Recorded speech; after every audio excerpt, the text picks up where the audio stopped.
요한복음 13장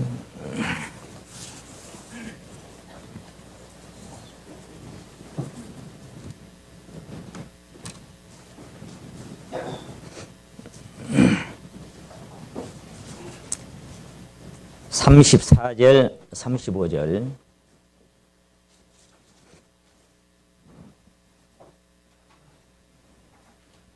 같이 한번 읽으시죠. 시작. 새 계명을 너희에게 주노니 서로 사랑하라. 내가 너희를 사랑한 것 같이 너희도 서로 사랑하라. 너희가 서로 사랑하면 이로써 모든 사람이 너희가 내 제자인 줄 알리라. 아멘. 오늘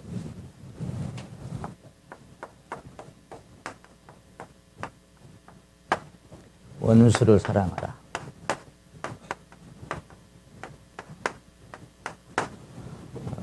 이 주제로 오늘 세 번째 말씀 드려볼까 합니다.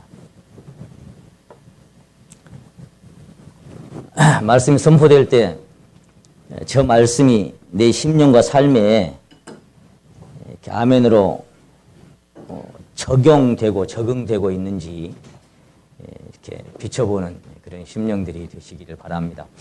어떻든가요? 마음에 이렇게 화답이 되고 여러분 삶 속에서 실제로 적용되는 그런 순간들이 발견이 되던가요? 아니면 전혀 안 되던가요? 어떤 것 같아요? 돼요. 그래요. God bless you라고 자꾸 이제 우리 저주하는 자나 모욕하는 자나 누가 됐든지 간에 축복해드리고 위하여 기도해드리고 복을 빌어드리라고 그렇게 계속 말씀을 1편, 2편을 통해서 나누고 있습니다. 그렇게 축복하시면서 살아오셨죠? 축복이 안 되는 것 같은 속서 있어요. 오늘 아침에도 운전을 하고 오는데 기본적으로 우리가 그 주님께서 주신 심령의 평강과 사랑과 그런 생명으로 이렇게 딱 배어들어서 충만하게 채워져 있으면 어떤 상황에서도 이렇게 그 주님의 평강이 나를 주장해 주시기 때문에 속에서 불편한 것들이 확 올라오거나 그렇지 않습니다. 혹 이렇게 올라오려고 하다가도 주님께서 다스려 주시는 그런 것들을 경험하게 됩니다. 그래서 몇 번이나 그런 순간들을 경험하면서 마음이 참 주님 주신 평강이 이런 것이구나 그런 걸 다시 한번 느끼는 그런 시간을 가졌습니다. 찬송이 계속 나오는 거예요. 여호와 나의 목자 내게 부족 없네. 그 찬송이 자꾸 솟아나요. 푸르른 초장 위에 나의 몸 누이시네. 선한 목자. 일평생 그 주의 선하심과 진실하심, 그분의 보호하심과 인도하심이 정녕 나를 따를 것이니 내가 그분에게 온전히 맡겨드리고 살든지 죽든지 하나님의 뜻 안에서 안식을 누리고 평강을 누리는 성도들의 심령, 참 얼마나 하나님의 평강이 잔잔히 흐르는 그런 마음일까. 그렇게 아마 그 성도님들의 심령도 제 심령하고 동일할 것이다. 그런 생각을 하면서 아침에 교회에 왔습니다. 우리가 원수를 사랑하고 저주하는 자를 축복할 수 있는 것은 우리 마음에 하나님의 사랑이 이미 부은 바 되었기 때문에 가능하다는 것을 두 번째 말씀에서 살펴봤습니다. 만일 우리 심령에 그리스도의 그 마음, 그것을 생명으로 심장으로 주시지 않고 만일에 원수를 사랑하라 그렇게 요구를 하신다면 사실 그것은 부당한 요구라고 할 수밖에 없습니다. 할 수 없는 사람들에게 그런 요구를 하시다니. 하나님 우리를 너무너무 잘 아실 텐데 우리가 어떤 인생이고 어떤 마음을 갖고 우리 안에 어떤 것이 이렇게 꿈틀거리는지 사람의 그 속에 숨어있는 비밀과 중심을 환하게 살펴보고 계실 텐데 근데 감히 원수를 사랑하라고? 이것은 정말 천부당만부당한 그런 엉터리 같은 요구가 되고 말 것입니다. 그러나 거듭 말씀드리지만 우리 문화 비유에서도 그랬고 달란트 비유에서도 그랬고 마지막에 결산하는 날 주님께서 그 악한 종이라고 말씀하신 그 대목에서 똑같이 언급하신 말씀이 있습니다. 뭐라고 말씀하시는가 하면 내가 두지 않은 것을 취하거나 심지 않은 것을 거두는 엄한 주인인 줄로 알았더냐? 예, 그렇게 말씀하신 내용이 동일합니다. 두지 않은 것을 취하거나 심지 않은 것을 거두러 온다면 그 주인은 정말 잘못된 주인이죠. 두지도 않고 뭘 취한단 말이에요. 심지도 않아놓고 뭔 열매를 거두러 와요. 그건 주인이 아니라 엉터리 같은 주인인 거예요. 근데 우리에게 이렇게 사랑하라고 자꾸 말씀하시는 것은 우리 심령 안에 사랑을 심어놓고 그 사랑이 점점 그 안에 길이와 넓이와 높이와 깊이가 충만해져서 우리가 뿌리를 거기에 깊이 담궈두면 그 사랑의 진액이 우리 안에 스며들어서 그 주님의 사랑으로 사랑할 수 있도록 해놓으시고 그래놓고 우리에게 사랑하라고 원수까지 사랑하라고 그렇게 말씀하시니까 주님은 두신 것을 취하러 오시고 심어놓은 것을 거두러 오시는 분입니다. 근데 우리가 만약에 내가 그걸 어떻게 해요? 난 할 수 없다니까요. 이렇게 해버리면 똑같은 말씀하시는 거예요. 야, 너 나를 그렇게 알았냐? 내가 심지도 않고 거두라고 하더냐? 두지도 않고 내가 취한다고 하더냐? 많이 받은 자에게는 많이 내가 찾을 것이고 많이 내가 그 심령에 이렇게 충만케 한 자에게는 더 많이 내가 요구를 한다. 왜? 그것은 만물이 주에게서 나오고 주로 말미암고 주에게로 돌아가니까 영광이 하나님께만 돌려지고 무엇을 했다고 할지라도 내가 한 게 아니니까 그 사랑은 내가 한 게 아니니까 주님의 사랑으로 사랑할 수밖에 없는 인생으로 만들어 주신 것 감사합니다.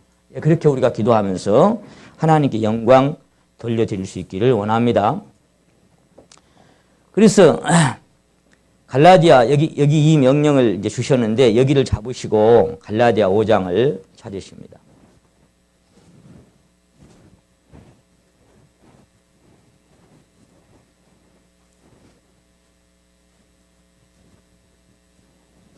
갈라디아서 5장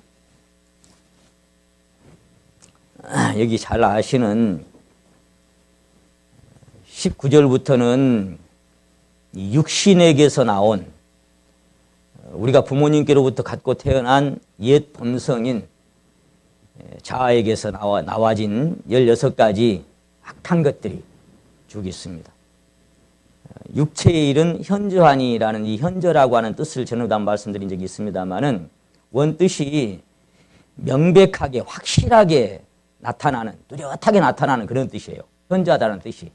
그러니까 이 육신에서 나와진 것은 뭐 두말할 나위가 없어요. 그냥 이런 16가지 요것이 나와진 것이 너무 당연한 것이다 그 말이에요. 그건 이상할 것도 없고 왜 그러냐고 말할 필요도 없는 거예요. 왜?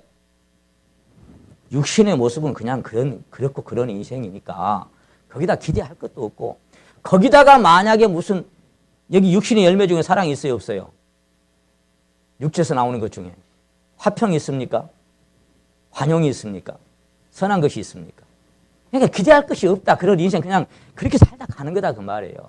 우리에게 만일에 여기 22절에 기록된 이 씨앗이 이 생명의 원천이 우리에게 오시지 않았다면 우린 여기 그 9절에서 21절까지를 살다가 가는 거예요. 그런데 여기 지금 22절에서 자, 첫 번째가 오직 성령의 열매는 그랬죠. 첫 번째 나온 게 뭐였어요? 네, 이겁니다.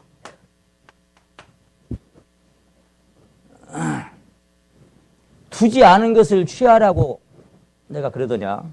심지 않은 것을 취하라고 하더냐? 아니다 말이지. 너희가 진짜 성령 받았냐?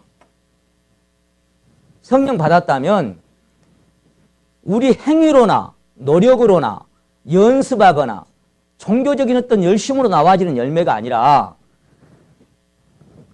너희 속에 착한 일을 시작하시니까 그리스도 예수의 날까지 그렇게 열려가는 건 당연한 것이다. 그래서 우리가 지난번 그 야외 모임 가가지고 딱 한 자만 기억하자 그래가지고 우리가 그 그림도 그리고 했잖아요. 뭔 자였어요? 예, 씨. 무슨 씨냐에 따라서. 그러니까 아담의 씨앗이냐 아니면 그리스도의 씨앗이냐에 따라서 어떤 열매가 열리는 것은 당연한 것이다.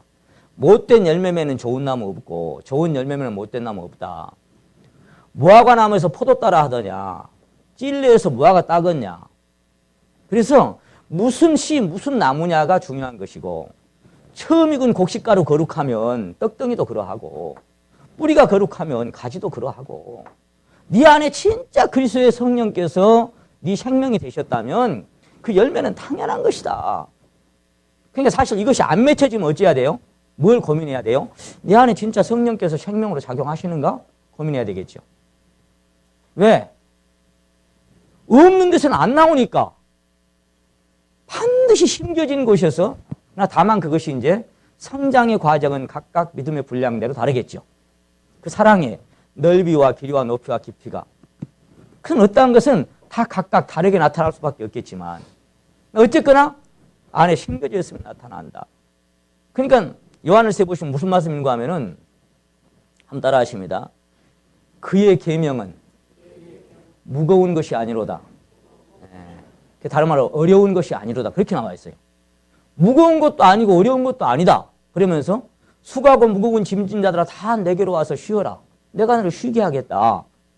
내 짐은 가볍고 내 멍에는 쉽다. 이렇게 말씀을 자꾸. 왜 자꾸 주님의 멍에 주님의 짐은 쉽고 가볍다고 자꾸 말씀하시겠어요? 그건 어떤 원리에 의해서 진행되기 때문에 그런 거예요. 내 힘이나 내 노력이나 내 열심을 하려고 하면은 정말 그 노력이 어찌해야 되겠어요? 막 사랑이 안 돼요. 막 사랑해야지. 밤새 고민하고 막 진짜 용서해야지 사랑해야지. 그게 됩니까 그게? 겉으로는 될지 몰라요. 상대방이 뭐 형제자매가 됐건 이방이 됐건 회사원이 됐건 굉장히 불편한데 아침에 이제 만나려고 그러니까 만나려고. 저녁 내 기도해서 하나님 정말 오늘은 사랑하게 해주십시오. 쳐다보는 순간 내가 사랑한다고 하게 해주십시오. 하고 와서 딱 만났어요. 근데 기도 많이 하고 그랬더니 좀 절제는 되겠죠. 아이고 반갑습니다. 겉에서는 나왔는데 속에서는 여전히 어째요? 그 엉어리가 안 풀어지고 있어. 하나님은 겉을 보는 게 아닙니다. 그래서 성경은 항상 말씀하시기를 한번 따라 하시나 중심으로 형제를 용서하지 아니하면. 그게 지금 어디를 얘기하고 있는 어디를? 겉에 아무리 막 형제님 자매님 봐도 소용없단 말이에요. 중심에서 해결되지 않으면 소용이 없는. 그래서 이제 성령의 열매는 그 이제 사랑과 희락과 화평과 오래 참음과 자비와 양선과 충성과 온유와 절제니 이 같은 것을 금지할 법이 없느니라. 그리스도 예수의 사람들은 육체와 함께 그 정과 욕심을 십자가에 못 박았느니라. 세상의 어떤 정의나 이런 것들로가 아닌 주님의 사랑 안에 사랑될 수 있는. 자, 그래서 25절, 26절을 같이 한번 읽겠습니다. 시작. 만일 우리가 성령으로 살면 또한 성령으로 행할지니 헛된 영광을 구하여 서로 투기하고 격동하고 서로 투기하지 말지니라. 성령으로 살면 성령으로 행한다. 그랬어요. 성령으로 사는 게 뭐예요? 이제 내게 사는 것이 그리스도니. 그 똑같은 이야기. 어제 우리 전국 여자학년회 하시느라고 우리 자매님 참 많이 수고하셨는데요. 어제 제가 그 연합이라는 그 주제로 전국 여자학년회 잠깐 말씀을 함께 했습니다. 정말 주님과 연합돼서 주와 합한 자는 한 영이고, 그래서 영의 생각은 그 말은 주님의 생각이죠. 생명과 평강이죠. 그러니까 그 생각에 잡히고 그 생각에 따라서 내가 순종하고 살아지는 삶이 사라지면 정말 평강이죠. 평강할 수밖에 없습니다. 우리에게 주신 성령으로 말미암아 하나님의 사랑이 우리 마음에 부음받았다. 그래서 이 로마서 15장 30절에 보시게 되면은 한번 따라 하십니다. 성령의 사랑으로. 무슨 사랑으로? 예, 성령의 사랑으로가 무슨 얘기예요? 그러니까 성령은 사랑이시란 말이에요. 다른 말로 하면. 성령은 한 분의 인격이시고 한 분의 생명이시고 그리고 사랑이셔요. 그러니까 사랑을 얘기할 때 성령의 사랑으로 그 말.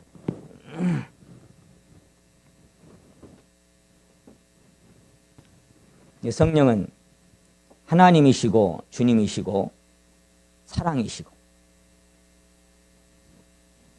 그래서 하나님의 성령께서 우리 안에 우리가 할 수 없는, 내가 할 수 없는 이 부분에 관한 모든 것들을, 사실 이 외에도 하나님이 하시는 그 모든 일들을 가능케 하시는 것이 주님. 그래서 내게 능력 주시는 자 안에서 내가 모든 것을 할 수 있다. 그 말은 모든 것을 누가 내게 능력 주시면 그 안에서만 나는.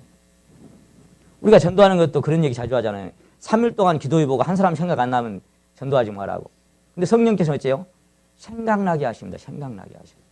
딱 주님 이번 전도 집회 다가오는데 하고 기도를 안 하면 몰라도 3일만 기도해 보셔요. 그럼 반드시 생각나는 사람 있게 하신다고. 그럼 어째 그때는 이제 성령을 쫓아 행해야 되죠. 놓고 해야 되죠. 가서 강권해야 되죠. 그건 내가 할 내 몫입니다. 아까 우리가 읽었던 것처럼 순종이 제사보다 낫다는 것은 성령을 소멸하지 말고 안에서 일어나는 작은 미시한 음성에 아멘하고 한 걸음 순종하면 그 다음에 성령께서 이루시니까. 아마 그렇게 하고 계시리라고 믿고요. 그것이 성령을 따라 행하는 것이고, 그 성령을 따라 행하는 자들은 하나님의 성령으로 봉사하고 그리스도 예수에 자랑하고 육체를 신뢰하지 아니하는 자들이다. 하나님의 성령으로 뭐하고? 하나님의 성령으로 봉사하고. 이게 무슨 얘기야? 무엇을 해도 하나님의 공급하시는 힘으로 하고.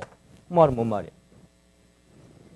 그래서 나중에 하나님 앞에 서면 하나님이 했기 때문에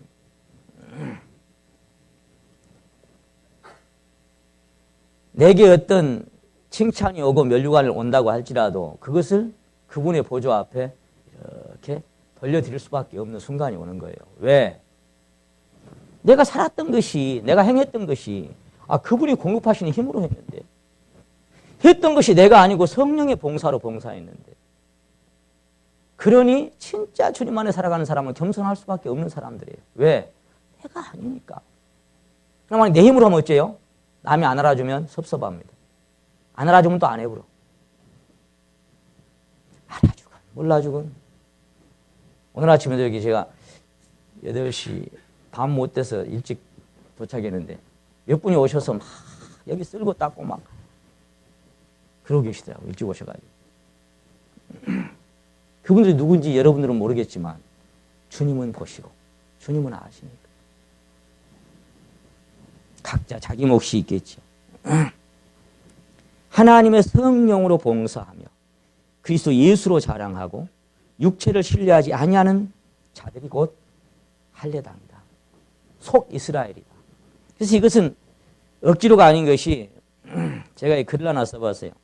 생명은 글자가 아닙니다 라고 적어봤습니다. 생명은 글자가 아니고 문자가 아니에요. 막 글자 문자를 막 아무리 봐도 이것이 글자 문자로 어떤 세상의 책들처럼 뜻을 해석하고 막 할 수도 있겠죠. 그러나 그래가지고는 그게 생명이 아닌 거예요. 이 안에 녹아있는 하나님의 생명이 글수로만 내 안에 부어져서 내 생명이 될 때 능력이 나타난다. 지난번 설교 중 말씀드린 것처럼 이게 실제냐 아니면 이론과 지식이냐에 따라서 어떤 그 실제적인 상황이 딱 부딪히면 나타날 수도 있고 안 나타날 수도 있다고 말. 그건 뭐예요? 생명이냐 이론이냐에 따라 다른 거예요. 생명은 글자가 아닙니다. 생명은 지식이나 이론도 아닙니다. 일단 학문이 아니에요. 어떤 사람 그래서 막 어떤 설명도 못하고 뭘 못하는데 딱 한마디 해요. 나는 그렇게 사라져요. 그게 사실은 1000마디 말씀을 아는 것보다 어쩌면 위력이 있는 거예요. 말씀이 어쩌고저쩌고 막 하는데 어떤 사람 한마디만 딱 하는 거예요. 나는 그렇게 주님이 내 안에서 역사해 주셔요. 그 한마디가 얼마나 위력이 있는 얘기인지 몰라요. 그리고는 그것으로 행하는 거예요. 생명은 그래서 지식이나 이론도 아니고 생명은 종교도 아닙니다. 생명은 만들어내는 것도 아닙니다. 종교적인 행위는 열심히 훈련하고 연습해서 만들어내지만 생명은 그렇게 만들어내는 게 아니에요. 생명은 탄생으로만 가능한 거죠. 언제? 육으로 난 것은 육이었고, 영으로 난 것은, 성령으로 난 것은 그때 시작된 생명, 내 안에. 여러분 정말 두 번 난 사람이라면 그 생명은 그 탄생함으로 새롭게 시작된 생명이고, 그리고 그 생명은 어떤 토양이 조성이 되면, 우리 장로 박준수 형제님 말씀하신 토양이 조성이 잘 되면 그 토양은 뭘까요? 내가 거기에 비워드리고 순종해드리고 내 생명이 이루어지는 게 토양이겠죠. 좋은 옥토의 토양. 그럼 어째요? 이런 자는 얻어진다고 했으니까. 비워지면 더 그건 당연한 거니까. 그런 토양만 조성되면 이 안에 계속해서 확장되어가는. 어제 제가 여장님한테 잠깐 말씀드렸습니다만은 신앙의 성장은 그래서 어떤 행위를 더하고 덜하고가 아니라, 물론 그것이 성령으로 말미암아 되어지는 것은 증가될 수밖에 없겠죠. 근데 기본적인 것은 뭐냐? 그 안에 그리스도의 생명이 증가하고 확장되는 것이 신앙의 성장이다. 그렇게 말씀드린 거예요. 이 생명은 먹고 성장합니다. 많이 자랄수록 많이 먹죠. 지난 우리 박순 장로님께서 성경 읽는 거 이렇게 말씀하셨습니다만은, 뭐 몇 장을 읽고 몇 권을 읽고가 아니고 그냥 수십 년 동안 눈이 따갑도록 읽어도 이 안에 캐낼 보석들이 계속 숨어 있는, 얼마나 소중한, 그렇죠? 많이 소화시키고 많이 일하고 그러면 또 많이 먹어지는 거죠. 먹어질 수밖에 없죠. 먹고 성장하고. 생명은 번식합니다. 생명이 생명으로 번식해가는 것입니다. 그것도 토양이 조성이 돼야 되겠죠. 그 문들이 열려야 되겠죠. 그래서 요즘 봄인데 진달래는 진달래의 군락을 이루고 있고, 벚꽃은 벚꽃의 군락을 이룹니다. 자기들의 생명들이 이렇게 확장돼서 번식하고 군락지를 이루어요. 그 생명은 종류대로 특성을 가지고 있는데, 우리가 방금 읽었던 22절부터 나온 9가지의 특성이 이 성령의 생명의 특성입니다. 그런 이 생명 안에 뿌리를 내린 사람은 그 9가지 특성이 나타나는 건 너무나 당연한 것이다. 그런 이야기죠.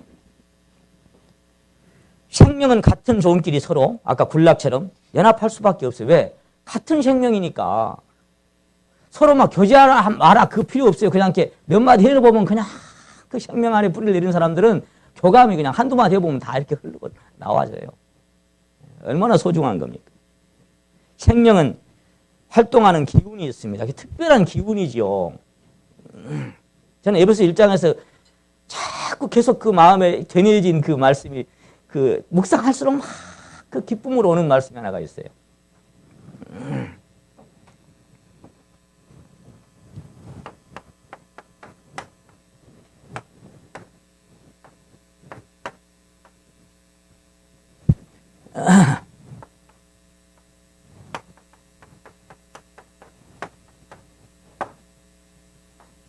네, 베푸신 능력에.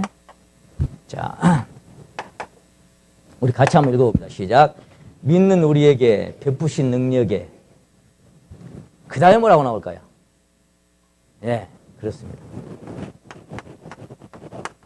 지극히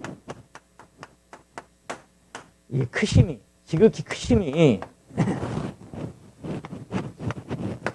이게 어떤 것인지를, 이게 무엇인지를 좀 알았으면 좋겠다. 정말 이걸 지금 계속 사도 바울은 기도합니다. 왜? 자기가 자기 안에서, 여러분 다시 한번 따라 하십니다. 나도 내 속에서 능력으로 역사하시느니. 예, 그걸 자기가 먼저 경험을 했기 때문에, 야, 제가 어제 예장년 때 노렌스 형제 그 말씀드렸죠. 자기 안에 먼저 경험되고 나니까 어쨌다 그랬어요. 내가 만약 설교자라면 평생 이 설교하겠다. 왜? 감추인 법에 실제로 생명으로 체험하고 나니까 모든 형제자매가 이걸 좀 다 알았으면 좋겠거든요. 너무너무 마음이 안타깝거든요. 그래서 사도 바울도 뭐예요? 조건이 뭐예요? 조건이 요겁니다. 요거. 아무리 내가 너와 함께 네 생명이 됐다고 해도 안 믿는다 뭐예요? 이 말씀이 또한 너희 믿는 자 속에서 뭐요? 믿는 자 속에서 역사하느니라. 이거는 너무너무 이거 경험해보면 아는 거잖아요. 예.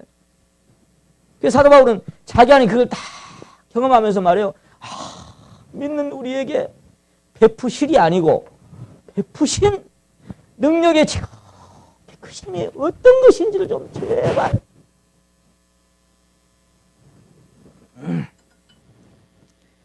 그래서 생명은 어떤 능력이고 기운입니다. 그런 것이지 생명은 그렇게 특성이 나타나는 것이지 가만히 이렇게 그거는 사실 죽은 생명, 생명이 나타나는 죽은 생명이에요. 활동하는 기운이 있는 것. 그리고 이 땅의 모든 생명은 사실은 유한한 생명들이지만 무한하고 영원한 부활의 생명은 주님의 생명이기 때문에 이 생명 안에 우리가 있다는 것이 얼마나 소중하고 얼마나 정말 그러니까 그 보화를 심령 안에 이렇게 받아서 누리는 사람들은 다른 어떤 것이 와도 다른 복음, 다른 예수, 다른 영 고린도 교회가 그럴 수밖에 없던 건 뭐예요? 이게 전혀 그들에게 역사되지 않고 있는 거예요. 모르는 거예요. 그러니까 뭐예요? 때가 오래됐는데 아직도 처지나무 없고 아직도 뭔 얘기인지 내가 못 알아. 그 사도 바울의 안타까운 심령이 거기 나타나 있죠. 신령한 자들을 대함과 같이 내가 너희에게 한번 따라해 보십니다. 말할 수 없어서. 이게 얼마나 답답한 심령인지 여러분 경험해 보신 분은 아실 거예요. 말할 수 없어서. 이게요. 똑같은 형제자매인데 똑같이 구원받은 형제자매인데 왜 고린도 교회는 신령한 자들에게 말한 것처럼 내가 너에게 말할 수가 없다. 왜냐? 항상 젖이나 먹고 항상 젖이나 먹고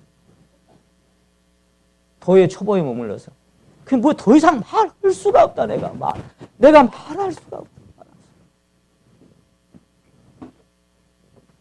성령의 교감이나 교통이라는 건 뭐예요? 한 성령 안에서 교통과 교감은 말할 수 있을 때 상대방이 나도 똑같은 그리고 서로 화답이죠. 그게 그런 교제들이 단 한 분에게도 막히지 아니하고 우리 교회가 다 이렇게 흘러서 교통한다면 이 무리가 숫자가 문제가 아닙니다. 얼마나 풍성한 두세 사람이 내 이름으로 모인 그곳이야. 저는 그 생각할 때마다 말이에요. 두 사람 왜 세 사람이어야 된다 그랬어요?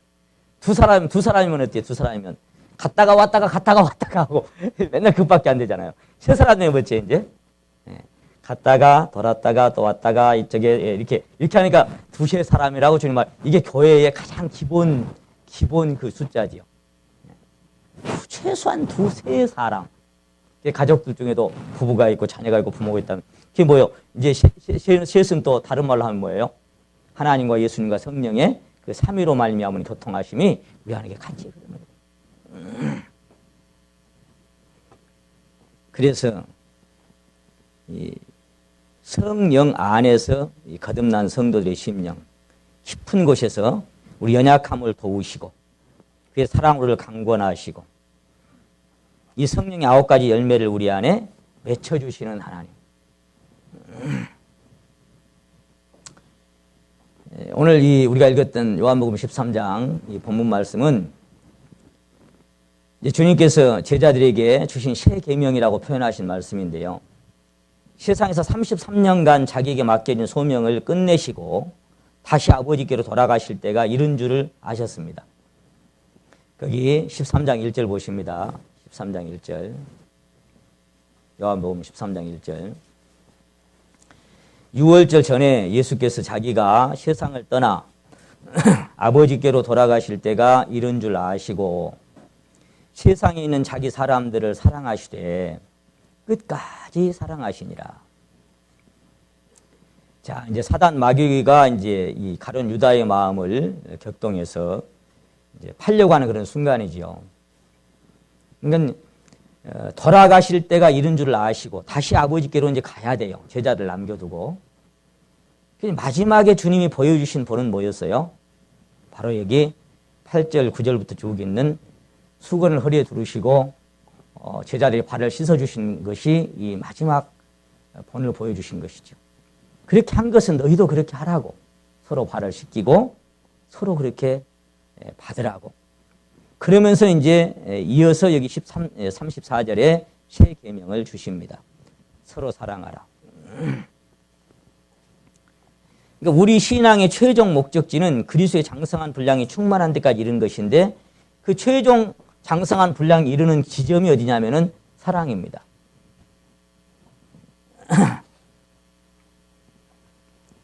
그래서 신의 성품에 참여한다고 말씀을 믿음의 덕을 덕의 지식을 지식의 절제를 절제 인내를 인내의 경건을 경건이 형제 우애 형제 우애 그러면서 마지막에 뭐예요? 마지막에 따라하시는 형제 우애에 사랑을 공급하라. 그러니까 모든 것 위에 제일 마지막에 딱 공급돼야 할 것은 바로 이거다. 그래서 믿음, 소망, 사랑 다 좋다. 귀하다. 근데 그 중에 제일은 뭐다? 사랑. 이 모든 것 위에 사랑을 더하라 그랬죠. 뭐 용서하고 뭐하고 이제 막 이렇게 하는데 고린도서 말씀 중에. 그런데 그 중에 마지막에 뭐냐면 이거를 마지막에 더해라. 이거를 더해주면 이게 뭐가 되냐면 이게 마지막에 온전하게 매는 띠가 된다. 우리를 딱 이렇게 둘러서 짠매주는, 묶어주는 띠가 있는데 마지막에 우리가 장성한 자들이 최고로 끝에 도달해야 할 신앙의 목적지는 뭐냐? 이것을 더해주는 것이다. 그러면 그 사랑으로 띠가 딱 묶어질 것이다. 저는 이 말씀을 보면서 정말 체감하는 것이 뭐냐면 지난 시절이 돌아보아지는 겁니다. 하필이면 어제도요. 제가 집에 가는데 저희 옛날 주보 여러분 아세요? 요 주보가 색깔이 좋아가지고 제가 설교지 위에다 이렇게 덮어놓으려고 몇 장 남겨놨거든요. 현아가 오더니 할아버지 우리 교회 옛날 교회에 있는 사진 보여줘요. 그런 거예요. 요걸 제가 설명을 해줬거든요. 요 담nom에 있는 요 교회다. 그러거든요.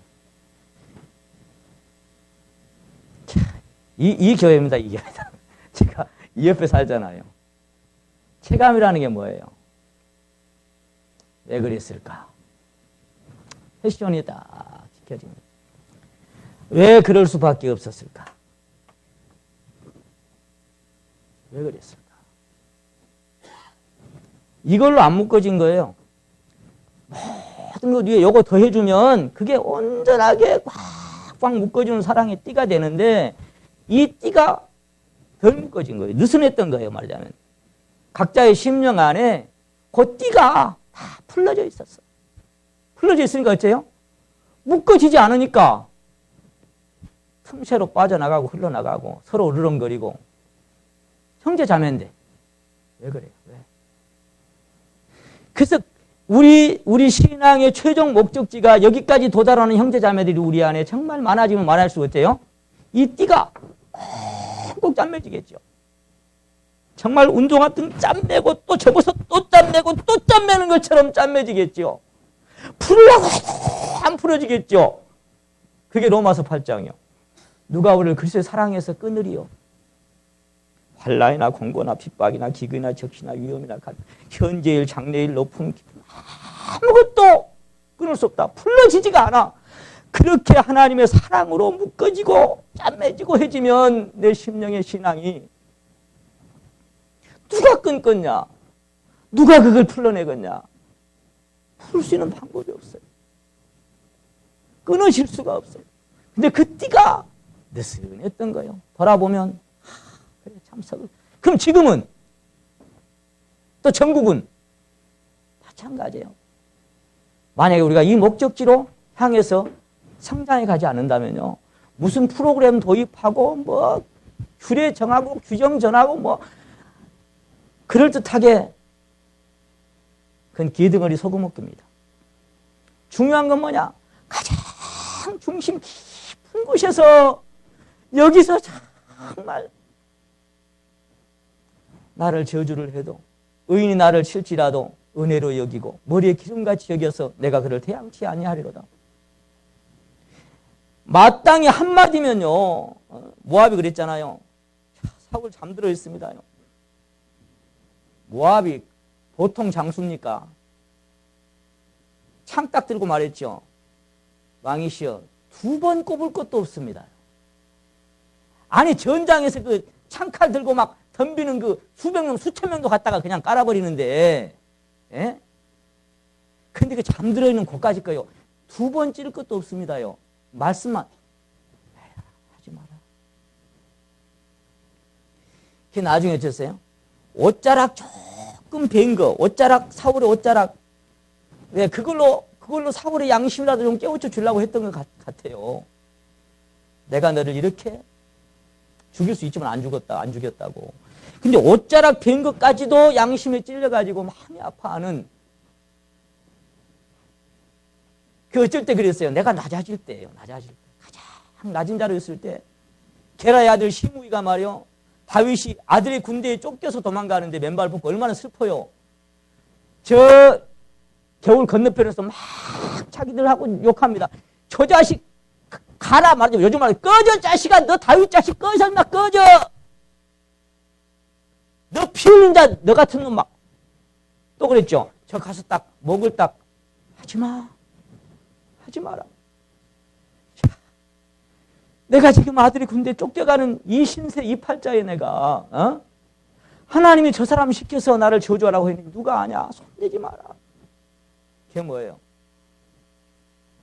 모욕을 해도 저주가 와도 축복을 빌어줄 수 있는 그런 단계로 정말 주님으로 우리 심령에 채우지 아니하면 우리 안에 이 띠는 또 느슨해지게 돼 있어요.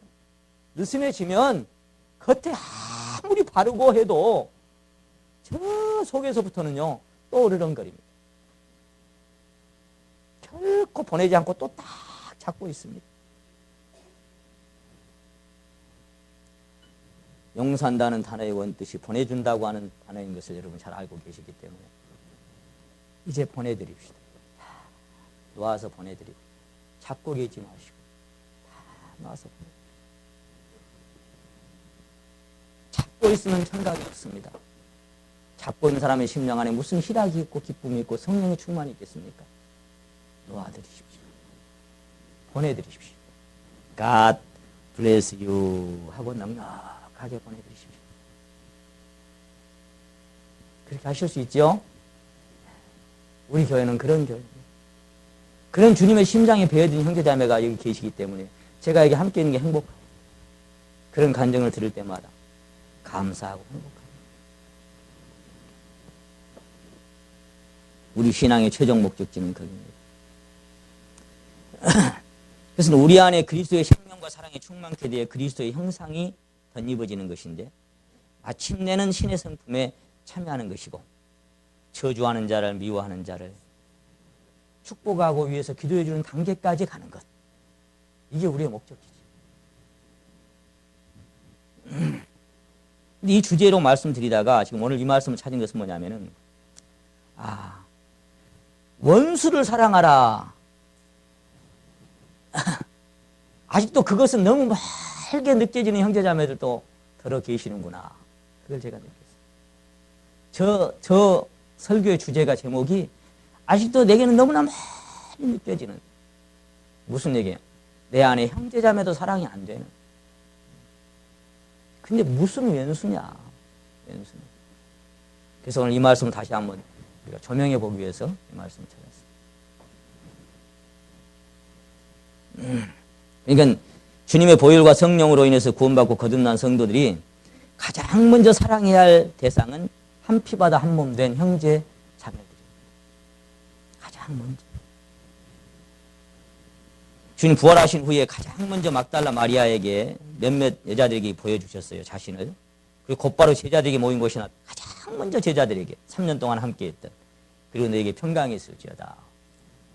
그렇게 하시고 40일 동안 같이 계시다가 그리고 다시 오심하고 감람산에서 승천하시고 오순절날 다락방에 모인 120명의 초대 교회 태동이죠. 거기 성령께서 불꽃처럼 임하셨습니다. 그들은 성령의 충만함을 받아서 복음을 선포하고 16개 나라 말로 복음을 전했어요. 언제 외국어 공부한 적도 없는데 갈릴리 속된 말로 촌놈들이 비린내 나는 말하는데 막 16개의 외국어가 나오는 거예요. 16개 나라 사람들이 와인을 다 알아들어. 야, 희한하다. 야, 저 사람 말하는 게 너 알아듣냐? 나도. 이게 진짜 방언이요. 요즘 하는 건 귀신 짓거리요. 그래서 에클레시아 그때 3,000명이 구원받아 버렸죠. 태동하는 약 2,000년 전에 최초의 그리스도의 신부가 탄생되는 기적의 역사가 하늘로부터 불꽃 중에 임하는 능력으로 시작이 됐습니다. 그들은 날마다 함께 모이고 사도들의 가르침을 받으면서 교제하고 떡을 떼고 기도하기에 힘썼다라고 기록되어 있습니다. 이 시기에는 여러분 장로교도 없었고 침례교도 없었고 감리교도 없었습니다. 그 외에 어떤 교파도 거기는 없었습니다. 그들은 신약 성경도 거의 없었습니다. 당시 초대교회는 어떤 교리나 이론도 없었습니다. 그들은 다만 위로부터 그들 심령에 임하신 성령으로 충만했고 그것이면 충분했습니다. 그들은 능력과 기쁨과 사랑으로 충만했습니다. 모두가 하나였습니다. 성도 이름이 이미 알고 계신 것처럼 주님의 보혈과 성령으로 거듭난 모든 성도들은 한 가족입니다. 우리 여기 잡고 에베소 2장 한번 찾아보십니다. 에베소 2장.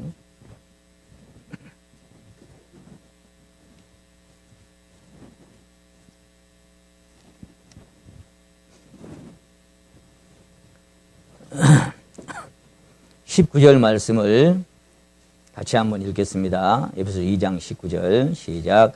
그러므로 이제부터 너희가 외인도 아니요 손도 아니요 오직 성도들과 동일한 시민이요 하나님의 권속이라. 그리고는 계속해서 지어져 가는 것이 전체적인 하나님의 성전이다.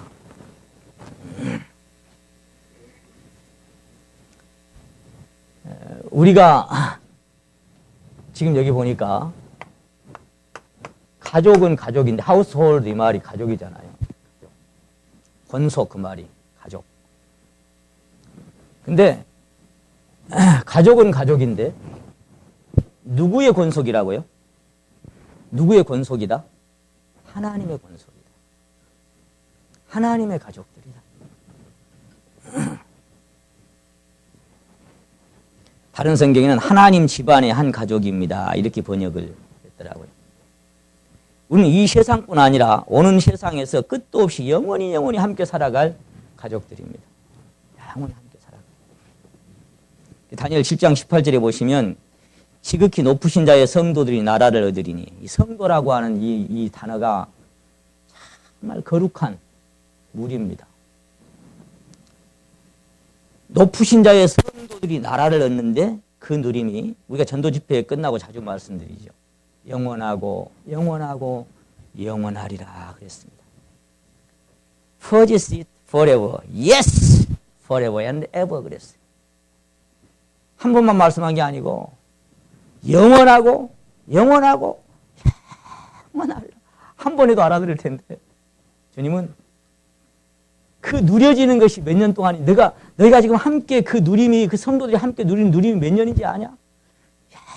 영원하고 영원하다.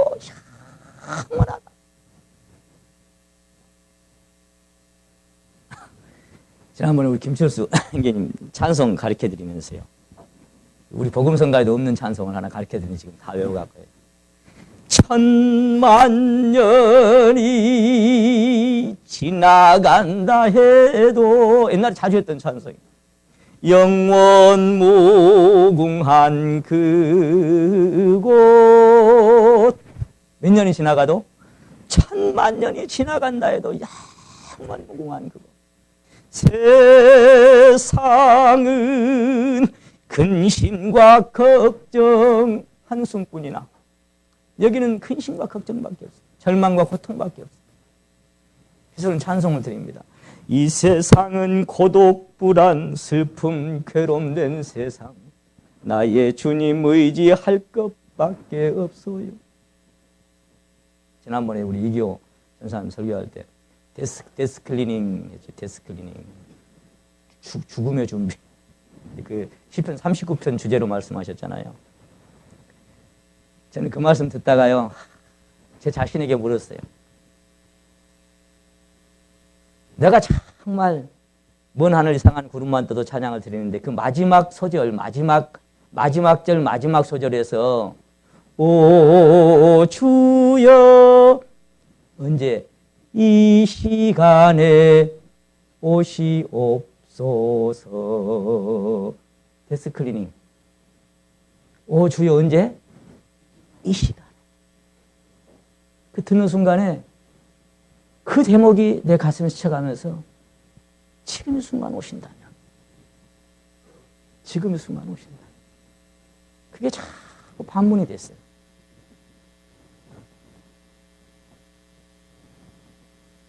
미련 없냐? 정말 미련 없냐? 근데 그 시편 그날 본문으로 찾은 39편 마지막 읽었던 말씀이 뭐예요? 주여 내가 무엇을 바라리요? 나의 소망은 주님밖에 없어. 거기에 딱 포인트가 맞춰지더라. 주님 미련 없습니다. 비록 사도 바울처럼 내가 떠날 기약이 다 됐다. 내가 믿음을 지켰고 선한 싸움 다 싸웠고 달려갈 길 마쳤는데 나를 위해서 의의 면류관 준비되어 있다. 그렇게 자신 있게 저는 얘기도 잘 못합니다. 주님 앞에 죄송스러운 거 많기 때문에. 우리가 378장 찬송 드리면 제 마음에 항상 이렇게 찔려져 오는 게 마지막 절이요. 내 하는 일들이 하도 적어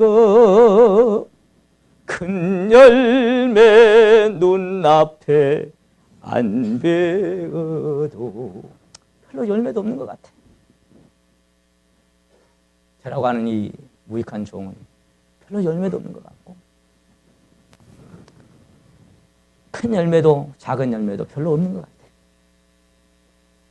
눈앞에 그것이 잘 안 보일 때가 많아. 죄송스럽죠.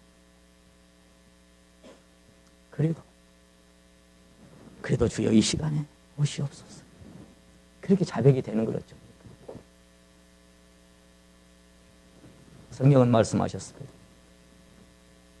그날이 임하기를 바라보고 간절히 사모하는 그날이 임하기를 바라보고. 어쩔 겁니까? 주님 오래 참고 계시지만 구원 안 받은 사람 다 구원받을 때까지 기다리면 주님 영원히 못 오시게? 그러나 주의 날이 도적같이 오리니. 중요한 건 뭐예요? 거룩한 자는 그대로 거룩되게 하고 더러운 자는 그대로 더럽게 하라. 돌이킬 시간이 별로 없다. 각각 다른 사람 생각지 마시고 내 자신의 신앙 생각하시고 정말 벗은 자로 서지 아니하고 주님으로 덧입고 그분의 형상으로 설 수 있게. 그게 주님과 함께 영원히 사는 주의 나라는 영원한 나라이니 주의 통치는 대대에. 우리 주님 앞에요. 부활아 즐거운 우리 집하고 찬송을 드립니다. 그 집이 정말 내 집이라고 생각이 든다면 세상에 살 길이 험할지라도 하룻밤을 지난 듯이 잠깐이로다.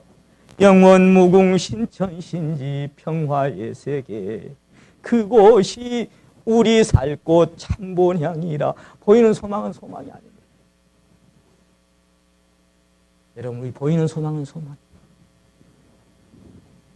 보이는 소망을 삼으면 그 마음은 흐트러집니다. 흐려집니다. 육신의 눈은 밝아질지 모르지만 영의 눈이 환희 크로스비 여사가 장님으로 8,000곡을 썼던 것처럼 저는 그 찬송가 드릴 때마다 그분이 지은 그 작시 찬송 드릴 때마다 항상 캐션이 딱 찍혀진 거예요. 세상과 나는 간 곳 없고 구속한 주만 보이도다. 그 앞에 안 보이신 자매님이 뭘 보고 사셨을까? 세상과 나는 간 곳 없고 구속한 주만 보이도다. 이것이 나의 간증이요. 여러분 이것이 그 자매님의 심령의 앞이 안 보이는데 세상도 나도 없어요. 그리고는 오직 구속한 내 주님만 다 보이죠. 여러분 심령에 그런 그 핵심 포인트에 뿌리를 내리고 여러분의 소망이 거기에 살아있다면 소망의 닻을 거기 내린 사람이 되는 겁니다. 그러면 세상에 풍랑이 와도 흔들 수 있지만 결코 뽑히지 않고 떠내려가지 않습니다. 에클레시아. 이 고린도전서 1장 다시 한번 찾아보십니다. 고린도전서 1장.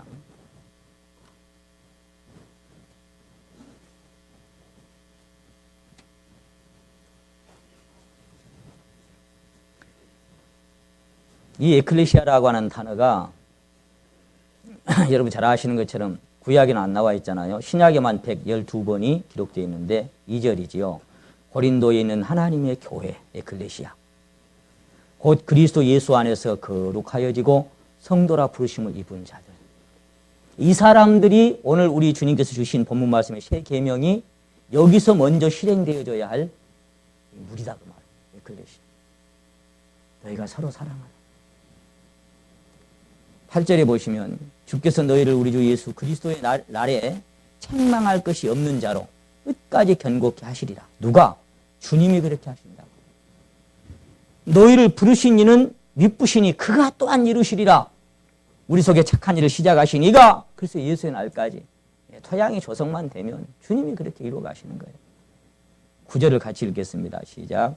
너희를 불러 그의 아들 예수 그리스도 우리 주로 더불어 교제케 하시는 하나님은 미쁘시도다.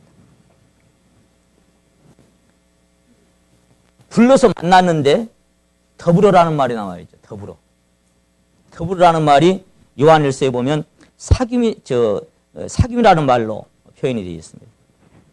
더불어 교제케 하시는 이 교제라고 하는 이 단어의 원 히브리어 이 하바르라고 하는 또 헬라어의 그 코이노이아라고 하는 뜻이 이렇게 함께 합해져서 합동하고 밀접하게 서로 이렇게 사귐을 갖고 화합하고 함께 참여하고 함께 나누고 협력하고 뭐 이런 뜻을 갖고 있습니다. 서로 깊이 사귀는 어디서부터? 저 심령 안에서부터. 그러니까 구원받은 사람은 한 영 안에서 만나니까 이제 10년지가 되는 거예요. 만나자마자 막 10년 처음 본 사람인데 얼마나 반가운지 말이에요. 한 영 안에서 만나지니까 그런 거죠. 그래서 우리의 사귐은 아버지와 그 아들 예수 그리스도와 함께합니다. 우리가 사귀어지는 사귐이 이 주님의 사랑이 주님의 생명이 우리 안에 이렇게 배어서 함께 연결되지. 아까 그 띠가 그것이 서로 연결되지 않다면 우리 사귐은 뭐 세상의 계모임이나 무슨 단체 모임이나 뭐 다를 게 뭐 있어요. 세상도 얼마든지 화기애애하고 오늘 같은 주일날요. 그 자기 팀끼리 뭐 영진이가 오늘 와갖고 아버지 나 오늘 커플티 입었어요. 내가 그래서 부자라고 내가 잘했다 그랬습니다. 영진아 그래 보기 좋다. 나는 이게 겉에 커플티보다 어째 요즘 보니까 이 두 녀석이 말이에요. 또 주님도 섬기자고 또 약속도 하고 주님의 일에 또 열심히 내보자고 또 그렇게 약속도 하고 운동도 둘이 또 열심히 하고 막 그랬는데 얼마나 마음이 말이에요. 요즘 위로가 하나 더 생겼어요. 위로 안 받으려고 그러는데 이 녀석들을 통해서 위로가 하나 더 생겨가지고 기대가 됩니다. 기대는 말고 기도가 됩니다. 기도가.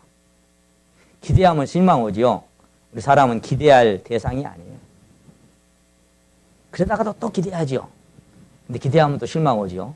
많이 기대하면 많이 실망 옵니다. 그래서 우리는 기대할 대상들이 아니고 기도할 대상들이라는 그 누군가의 말이 참 아멘이 돼요. 우리는 다만 기대하지 않고 기도해 줄 뿐이죠.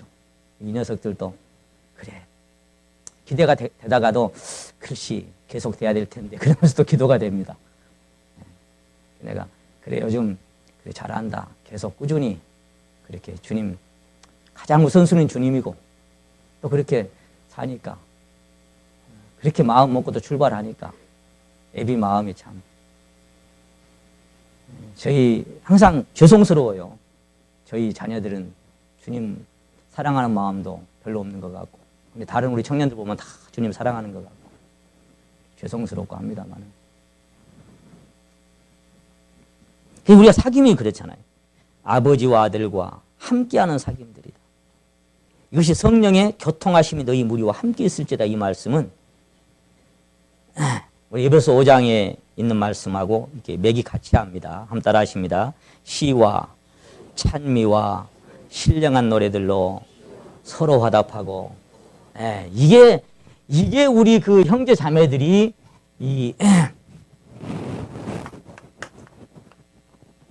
서로 화답하는 화답. 아까 뭐 여기 화답이 안 되면 안 되겠죠. 어떤 심령의 어떤 것을 이렇게 간증을 이렇게 하면은, 그래요. 저도 그랬습니다. 그렇게 이겨지던가요? 저도 그래요. 요즘 이렇게 미운 사람이 없고 다 용서되고 사랑, 저도 그렇거든요. 참 묘하죠. 자매님이나 저나, 형제님이나 저나, 내 안에서 우리 안에서 역사하신 주님, 우리 같이 찬양 드립시다. 참 감사하네요. 이렇게 해서 화답이 되면 주님이 그 순간 얼마나 기뻐하겠어요.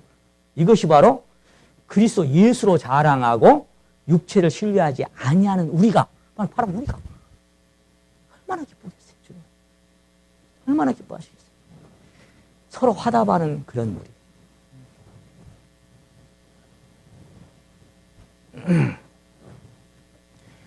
박근혜 씨 어떻게 됐대? 거의 화답을 넣는 잘하는 사람 있죠. 저는 지금 아직도 모르겠어요. 어떻게 됐어요? 판사 앞에 간다는 말만 들었거든요. 근데 그 뒤로 잘 소식을 모르겠어요. 어떻게 됐대요? 예? 뭐 형 받았대요? 화답이 이게 제대로 안 되네. 그러고 보니까 우리는 정말 따로 화답된 것이 있는 사람들인 거예요. 예. 여러분 그 세상에 어떤 건 화답이 잘 되죠. 뭐가 어쨌대 그러면 그렇대. 그렇대. 이게 그건 세상에 속한 거로 세상 말을 하고, 우리는 하나님께 속한 거로 하나님에 속한 말을 하며, 하나님께 속한 자는 우리 말을 들을 것이고, 세상에 속한 자는 세상의 말들로 서로 화답하고 살 것이고. 쓰잘데기 없는 것들은 막 화답이 잘 되는데, 우리 안에 정말 이 보석 같은 우리 주님의 생명의 역사를 서로 이렇게 좀 주고받고 하려고 그러면은, 사도바울은 뭐예요? 내가 너희를 말할 수가 없구나. 왜? 재미가 없어. 말을 하면 다 안 돌아오니까. 그래서 우리 무리는 한 심령도 막혀진 것이 없이 모두가 정말 버스 전용차에 뚫려진 것처럼 확 뚫려가지고 성령의 교통하심이 활발하게 진행되는 그런 무리가 되기를 간절히 갈망하십시다. 여기서 마쳐야 또 어제 여장년 하시느라 고생하셨는데 여기까지만 드리고 본문 말씀 읽고 마치겠습니다. 요한복음 13장.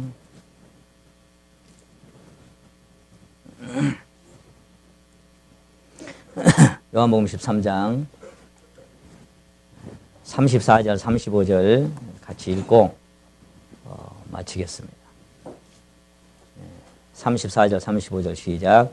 새 계명을 너희에게 주노니 서로 사랑하라. 내가 너희를 사랑하는 것 같이 너희도 서로 사랑하라. 너희가 서로 사랑하면 이로써 모든 사람이 너희가 내 제자인 줄 알리라. 아멘. 기도드립니다.